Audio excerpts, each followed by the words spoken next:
എല്ലാവർക്കും കിച്ചൺ നസിയിലോട്ട് സ്വാഗതം. ഇന്നത്തെ നമ്മുടെ ഐറ്റം ചിക്കൻ റോസ്റ്റാണ്. ഇതിൻ്റെ മണം അടിച്ചാൽ അയൽപ്പക്കത്തെ പൂച്ച വരെ ഒന്ന് നോക്കൂട്ടോ. അമ്മാതിരി മണമാണ്. പത്തിരിയുടെ കൂടെയും അപ്പത്തിൻ്റെ കൂടെയൊക്കെ ഇത് കഴിക്കാൻ തുടങ്ങിയാൽ പിന്നെ നിർത്താൻ കഴിയില്ല. പ്രത്യേകിച്ച് ഇഫ്താറിനൊക്കെ പത്തിരി കൂട്ടിയത് കഴിക്കുമ്പോഴുള്ളൊരു സുഖം അതൊന്ന് വേറെ തന്നെയാണ് കേട്ടോ. അപ്പോൾ നമുക്ക് ഇത് എങ്ങനെയാണ് ഉണ്ടാക്കുന്നതെന്ന് നോക്കാം. കുറച്ചധികം സവാള എടുത്തോളിട്ടോ. സവാള അരിയുന്നത് ആലോചിച്ച് ആരും ബേജാറാകണ്ട. കണ്ണ് നിറഞ്ഞാലും സാരമില്ല, ഈ ടേസ്റ്റ് ഓർക്കുമ്പോൾ അതൊക്കെ അങ്ങ് മാറിക്കിട്ടും. പിന്നെ വേണ്ടത് ഇഞ്ചി വെളുത്തുള്ളി പേസ്റ്റ്. പിന്നെ നമുക്ക് ഇതിലേക്ക് വേണ്ടത് മസാലകളാണ്. മസാല ചേർക്കുമ്പോൾ മുളക് പൊടി എരിവുള്ളതാണെങ്കിൽ നമുക്ക് പണി കിട്ടുകയും ചെയ്യും. അതിന് 1 ടീസ്പൂൺ എരിവുള്ള മുളക് പൊടിയും 1 ടീസ്പൂൺ കാശ്മീരി മുളക് പൊടി ചേർത്താൽ മതി.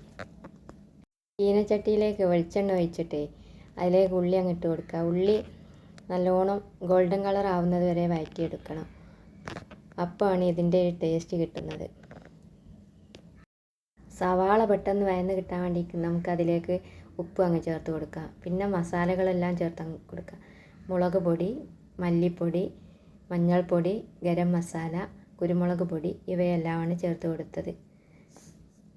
അതിൻ്റെ അളവുകളൊക്കെ ഞാൻ ഇവിടെ എഴുതി കൊടുക്കാം. മസാലകളെല്ലാം ചേർത്തിട്ട് ഉള്ളി കിടന്ന് നല്ലോണം അങ്ങ് വെന്ത് വന്നോട്ടെ കേട്ടോ. എന്നാലേ അതിൻ്റെ മസാലപ്പൊടിയുടെ ഒക്കെ പച്ചമണം ഒന്ന് മാറി കിട്ടുകയുള്ളൂ. അവിടെ കിടന്ന് വെന്താലേ ഇതിന് പ്രത്യേക ഒരു ടേസ്റ്റാണ് കേട്ടോ. ഇനി നമുക്ക് ഇതിലേക്ക് ഇഞ്ചി വെളുത്തുള്ളി പേസ്റ്റ് അങ്ങിട്ട് കൊടുക്കുക. മസാലയുടെ കൂടെ കിടന്ന് നല്ലോണം അങ്ങ് പച്ചമണമൊക്കെ മാറി കിട്ടട്ടെ. എന്നിട്ട് നമുക്ക് അതിലേക്ക് ഒരു തക്കാളി ജ്യൂസാക്കിയത് ചേർത്ത് കൊടുക്കാം. തക്കാളി ജ്യൂസ് അടിച്ച് ചേർക്കുമ്പോൾ അതിന് നല്ലൊരു പേസ്റ്റ് രൂപത്തിലാക്കിയെടുക്കാം. അങ്ങനെയാണ് നമുക്കിത് വേണ്ടത് കേട്ടോ. പിന്നെ നമ്മൾ ഇതിലേക്കുണ്ടല്ലോ ഒരു തക്കാളി ജ്യൂസാക്കിയതുണ്ടല്ലോ ഇതിലേക്ക് ചേർത്ത് കൊടുക്കുമ്പോഴല്ലേ ഒരു പച്ചമണം ഉണ്ടാവില്ല. ആ പച്ചമണം മാറിക്കിട്ടുകളൊന്ന് നല്ലോണം ഇളക്കി യോജിപ്പിച്ചെടുക്കണം കേട്ടോ.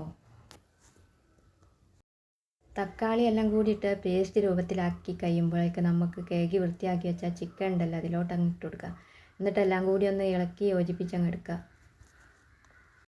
ആ ചിക്കൻ എല്ലാം കൂടി ആ മസാലയിലിട്ട് ഒന്ന് ഇളക്കി കഴിഞ്ഞ് യോജിപ്പിച്ചിട്ട് അടച്ച് വെച്ച് കഴിഞ്ഞ് വേണം കേട്ടോ വേവിച്ചെടുക്കേണ്ടത്. ഇതിലേക്ക് ഒരു തുള്ളി വെള്ളം പോലും ചേർക്കരുത് കേട്ടോ. ചിക്കനിൽ നിന്ന് ഇറങ്ങി വരുന്ന ആ വെള്ളം മതിട്ടോ ഈ ചിക്കൻ വേവിച്ചെടുക്കാൻ.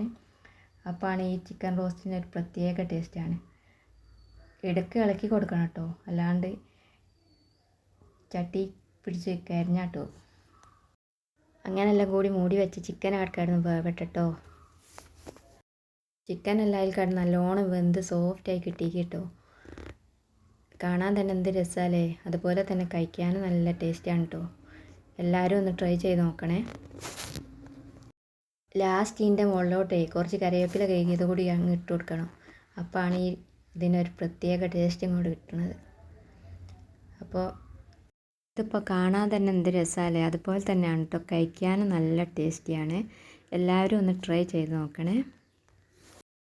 വീഡിയോ നിങ്ങൾക്ക് ഇഷ്ടപ്പെടുകയാണെങ്കിൽ ലൈക്ക് ചെയ്യാനും സബ്സ്ക്രൈബ് ചെയ്യാനും തൊട്ടടുത്തുള്ള ബെല്ലൈക്കൺ ഒന്ന് പ്രസ് ചെയ്യാനും മറക്കരുത് കേട്ടോ. അടുത്ത വീഡിയോ ആയിട്ട് വീണ്ടും കാണാം ഇൻഷാ അല്ലാ. നന്ദി.